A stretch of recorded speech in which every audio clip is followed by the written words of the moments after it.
Journalist Kommineni Srinivasarao arrest అక్రమం అన్నారు మాజీ ఎమ్మెల్యే కోరుముట్ల శ్రీనివాసులు.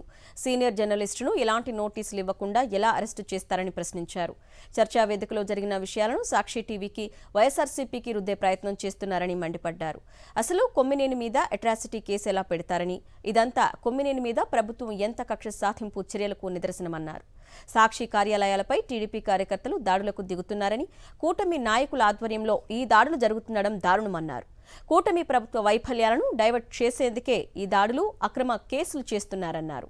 రాష్ట్రంలో మహిళలు, చిన్నారులపై అఘాయిత్యాలు జరుగుతుంటే చంద్రబాబు కనీసం సమీక్ష కూడా నిర్వహించకపోవడం దారుణమన్నారు కోరుముట్ల.